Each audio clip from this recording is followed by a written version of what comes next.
Ang pagpapatayo ni Solomon ng templo. Ika-6 na kabanata.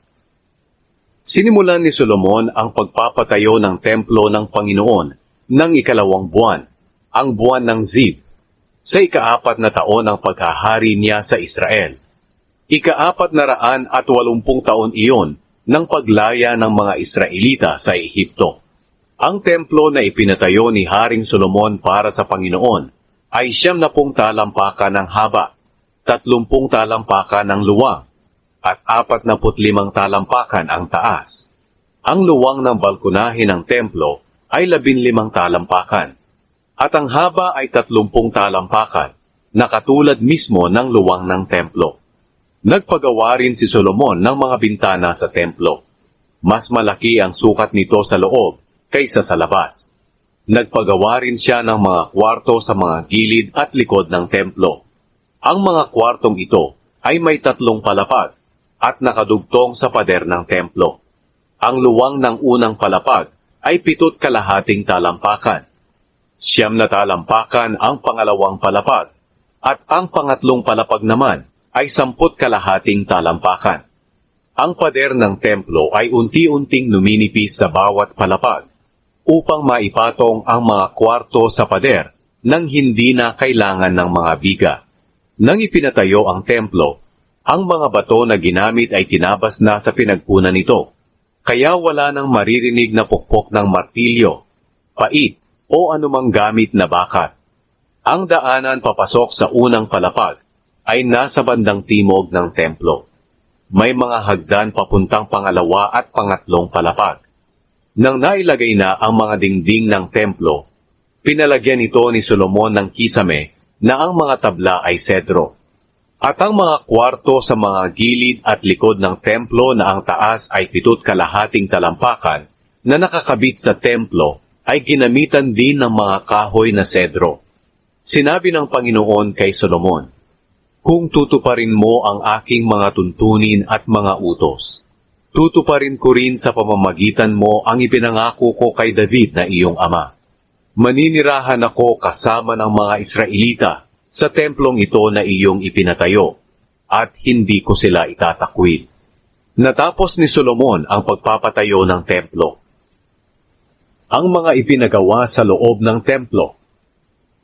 Ang dingding sa loob ng templo ay natatakpan ng tablang sedro mula sa sahig hanggang sa kisame, at ang sahig ay kahoy na sipres.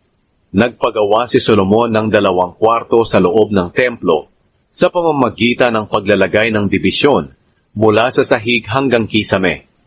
Ang ginamit na dibisyong tabla ay sedro. Ang kwarto sa bandang likod ng templo ay tinawag na pinakabanal na lugar, at ang haba nito ay 30 talampakan.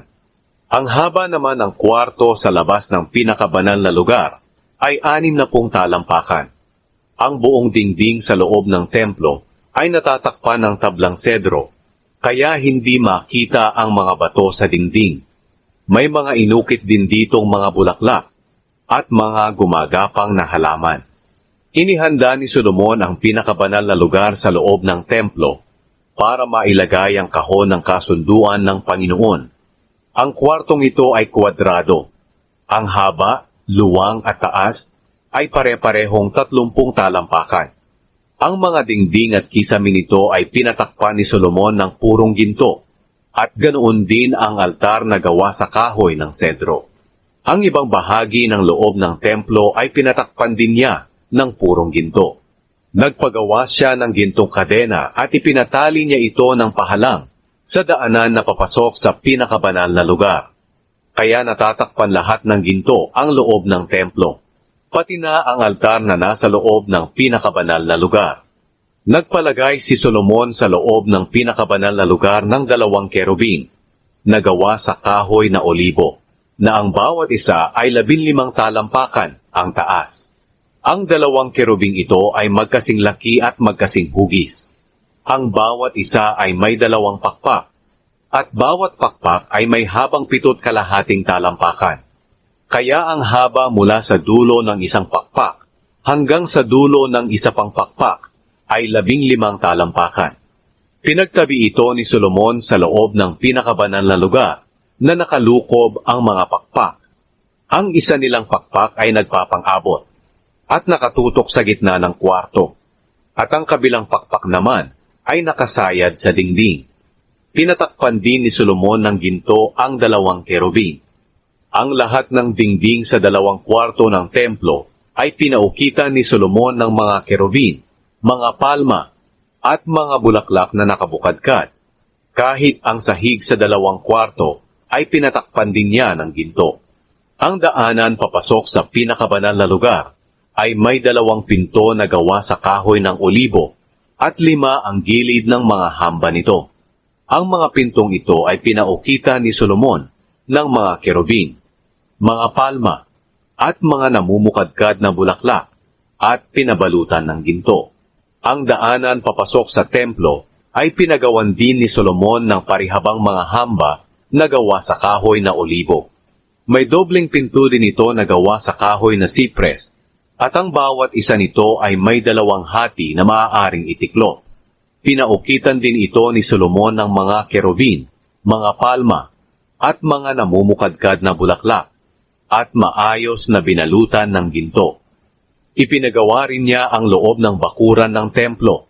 Napapaligiran ito ng pader, na ang bawat 3 patong ng mga batong tinabas ay pinatungan ng kahoy na sedro.